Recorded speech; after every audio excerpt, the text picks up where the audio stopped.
Existe uma geleira na Antártida que está derretendo agora e os cientistas a chamam de geleira do Apocalipse. Quando ela colapsar, e isso pode acontecer nas próximas décadas, o nível do mar vai subir 65 centímetros.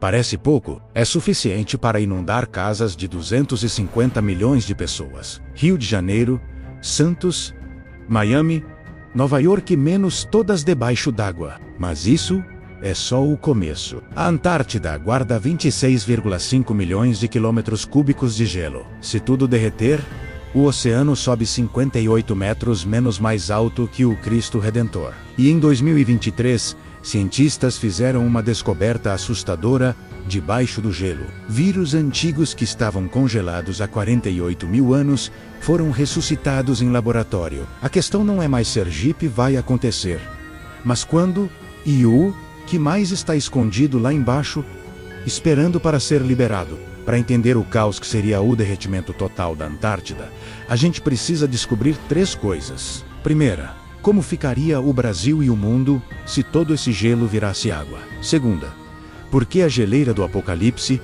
é a maior ameaça climática do planeta agora? E terceira, o que realmente existe debaixo do gelo, que pode mudar tudo quando for revelado? Vamos começar pelo cenário mais assustador: todo o gelo da Antártida derretendo. A Antártida tem 90% de todo o gelo do planeta. É uma camada de gelo tão grossa que em alguns lugares chega a 4,8 quilômetros de profundidade. Imagina um prédio de 1.600 andares.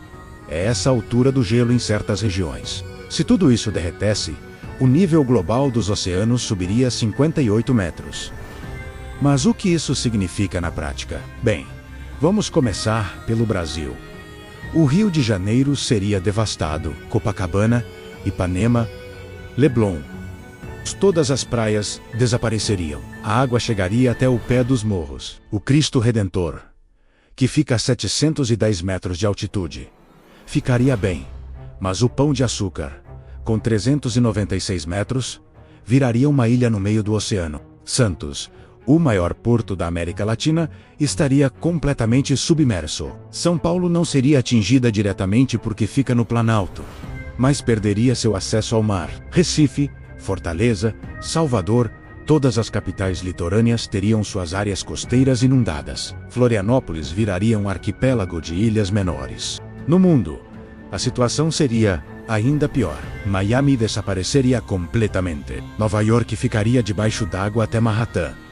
Londres teria que ser abandonada. Amsterdã, que já fica abaixo do nível do mar, seria varrida do mapa. Xangai, Tóquio, Mumbai, menos as maiores cidades portuárias do mundo estariam em risco. Países inteiros deixariam de existir. As Maldivas, que já estão correndo risco, seriam completamente engolidas. Bangladesh perderia grande parte do território, onde vivem 160 milhões de pessoas. A Holanda teria que evacuar metade da população.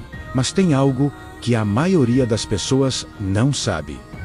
O derretimento não seria uniforme pelo planeta. Por causa da gravidade e da rotação da Terra, o nível do mar subiria mais em algumas regiões que em outras. A costa leste da América do Norte e do Sul receberia um impacto ainda maior, menos até 25% acima da média global. Isso significa que enquanto o nível global sobe 58 metros, em alguns lugares do Brasil, poderia subir 72 metros. É suficiente para colocar a água até o 20º andar de prédios litorâneos, só para você ter uma dimensão do caos. Mas calma, porque o problema não é só a água subindo. Tem outros efeitos em cadeia que ninguém fala. O gelo da Antártida reflete 80% da luz solar de volta para o espaço. Quando ele derrete e vira oceano escuro, essa superfície passa a absorver 90% da luz solar. Resultado, o planeta aquece ainda mais rápido, derretendo mais gelo, num ciclo vicioso.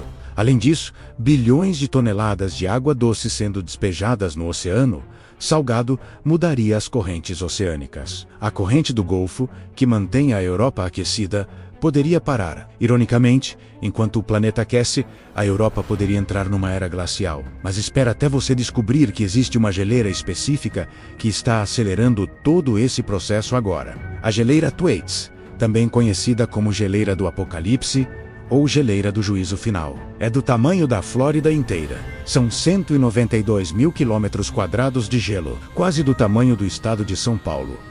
E ela está derretendo 5 vezes mais rápido do que há 30 anos atrás. Por que essa geleira específica é tão perigosa? Porque ela funciona como uma rolha gigante segurando outras geleiras atrás dela. Se a Thwaites colapsar ela, vai liberar um efeito dominó que pode desestabilizar toda a camada de gelo da Antártida Ocidental. É tipo remover a peça errada num jogo de Jenga. Menos tudo pode desabar. Cientistas descobriram em 2023 que existe água quente do oceano fluindo por baixo da Thwaites, derretendo o gelo por baixo. É como derreter um cubo de gelo colocando ele numa água morna menos. Ele derrete de baixo para cima, ficando instável até quebrar. As fissuras na geleira estão se expandindo. Imagens de satélite mostram rachaduras gigantescas se formando. Em 2022, pesquisadores encontraram uma cavidade do tamanho de 2/3 de Manhattan debaixo da geleira, onde o gelo já derreteu completamente. A previsão mais otimista diz que a Thwaites pode começar a colapsar entre 2030 e 2050. A previsão pessimista pode acontecer a qualquer momento nos próximos anos. Quando isso acontecer, o nível do mar vai subir 65 centímetros só por causa dela. Não parece muito, né? Mas 65 centímetros é suficiente para inundar áreas costeiras, onde vivem 250 milhões de pessoas. E tem mais, quando a Thwaites colapsar, ela vai puxar junto outras geleiras que ela está segurando. O colapso total da Antártida Ocidental adicionaria mais 3 metros ao nível do mar. Aí sim, a coisa fica séria. Com 3 metros de aumento, metade da Flórida desaparece. Veneza fica permanentemente debaixo d'água. O litoral brasileiro perde dezenas de quilômetros. A NASA tem uma equipe dedicada só para monitorar a Thwaites. Eles usam satélites, robôs submarinos e até furos no gelo para medir o que está acontecendo lá embaixo. E os dados que eles coletaram são preocupantes. A taxa de derretimento está acelerando, não desacelerando. Mas aqui vem a pergunta que ninguém quer fazer. O que realmente tem debaixo de todo esse gelo? E o que vai acontecer quando for exposto? Debaixo do gelo da Antártida, existe um mundo inteiro que a humanidade nunca viu. Primeiro, lagos subglaciais. Existem mais de 400 lagos embaixo do gelo, isolados do resto do mundo há milhões de anos. O maior deles, o Lago Vostok, tem 250 quilômetros de comprimento e 50 quilômetros de largura. Ele ficou isolado por 15 milhões de anos. Quando os cientistas russos perfuraram o gelo e coletaram amostras do Lago Vostok em 2012, eles encontraram vida, bactérias que evoluíram completamente isoladas, com DNA diferente de qualquer coisa conhecida. Isso prova que a vida pode existir em ambientes extremos e dá esperança de que pode existir vida em luas geladas como a Europa, Júpiter. Mas tem algo mais preocupante. Vírus antigos. Em 2023, cientistas franceses encontraram 13 tipos de vírus que estavam congelados há 48.500 anos. Eles conseguiram ressuscitar alguns desses vírus em laboratório. A boa notícia é que esses vírus específicos só infectam amebas, não humanos. A má notícia é que ninguém sabe quantos outros vírus estão lá embaixo esperando para descongelar. Imagina um vírus da Era do Gelo, de quando os neandertais ainda existiam, sendo liberado num mundo onde nenhum ser vivo tem imunidade contra ele. É tipo o começo de um filme de zumbi. Só que real. E tem mais. A Antártida já foi verde. Pesquisadores encontraram fósseis de florestas tropicais debaixo do gelo. Há 90 milhões de anos, quando os dinossauros ainda existiam, a Antártida tinha temperaturas médias de 13 graus Celsius. Tinha rios, florestas de coníferas, e até dinossauros viviam lá. A última vez que a Antártida ficou sem gelo foi há cerca de 34 milhões de anos. Naquela época, o nível dos oceanos era 70 metros mais alto que hoje, e o planeta estava apenas 3 graus Celsius mais quente que agora. Para comparação, a gente está atualmente 1,1 graus acima da temperatura pré-industrial. Se chegarmos a 3 graus, como os modelos climáticos prevêem se nada mudar, estaremos no caminho para uma Antártida sem gelo de novo. Agora, você deve estar se perguntando: por que diabos o Brasil se importa tanto com a Antártida a ponto de manter uma base de pesquisa lá? O Brasil tem interesse estratégico na Antártida por várias razões. Primeira, recursos. Embora o Tratado da Antártida proíba a exploração comercial, ele expira ou pode ser renegociado. Debaixo do gelo tem reservas gigantescas de petróleo, gás natural, carvão, ouro, prata, cobre e até diamantes. Países que tiverem presença científica estabelecida terão vantagem nas negociações futuras. Segunda, posição geopolítica. A Antártida regula o clima do hemisfério sul. As correntes oceânicas que partem de lá afetam diretamente o Brasil. Entender o que acontece na Antártida é essencial para prever secas, chuvas e fenômenos climáticos que afetam nossa agricultura. Terceira, água doce. A Antártida tem 70% da água doce do planeta. Num futuro onde a água pode virar mais valiosa que petróleo, ter acesso a esses recursos será estratégico. Alguns países já falam em rebocar icebergs da Antártida para regiões com escassez de água. A Estação Antártica Comandante Ferraz, do Brasil, foi reconstruída em 2020, depois de um incêndio em 2012.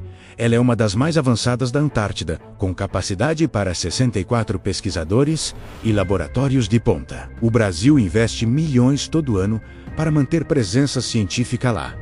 E não é só por amor à ciência. Na real, o derretimento da Antártida pode criar oportunidades econômicas ao mesmo tempo que causa tragédia. Rotas marítimas que hoje são impossíveis por causa do gelo vão se abrir, recursos naturais vão ficar acessíveis. É um cenário complexo onde ganhos econômicos competem com perdas humanitárias gigantescas. Entender climatologia, oceanografia e geopolítica da Antártida vai ser cada vez mais importante. Profissionais nessas áreas vão estar em alta demanda, tanto no Brasil quanto internacionalmente. Mas toda a pesquisa científica de ponta é publicada em inglês, e as conferências internacionais sobre clima são em inglês. Se em pleno 2025 você ainda não domina inglês técnico-científico, confere o link na descrição. É o mesmo método que pesquisadores brasileiros da Estação Antártica usam para colaborar com cientistas de outros países e publicar em revistas internacionais. Entender climatologia, oceanografia e geopolítica da Antártida vai ser cada vez mais importante. Profissionais nessas áreas vão estar em alta demanda, tanto no Brasil quanto internacionalmente. Mas toda pesquisa científica de ponta é publicada em inglês. E as conferências internacionais sobre clima são em inglês. Se em pleno 2025 você ainda não domina inglês técnico-científico, confere o link na descrição. É o mesmo método que pesquisadores brasileiros da Estação Antártica usam para colaborar com cientistas de outros países e publicar em revistas internacionais. Me conta aí, você imaginava que a Antártida já foi uma floresta tropical? Ficou preocupado com a geleira do apocalipse? Acha que o Brasil deveria investir mais em pesquisa antártica? Me conta aqui embaixo. Se você gostou desse vídeo, deixa aquele like maroto, se inscreve no canal e ativa o sininho para não perder nenhuma revelação científica que eu posto aqui. Compartilha com aquele amigo que adora temas sobre mudanças climáticas. Aqui na tela tem 2 outros vídeos sobre fenômenos climáticos extremos. Escolhe um deles, que eu te vejo lá em alguns segundos. Por esse vídeo é isso, eu sou o Télio do canal O Incrível. Tá aqui, um grande abraço e até mais.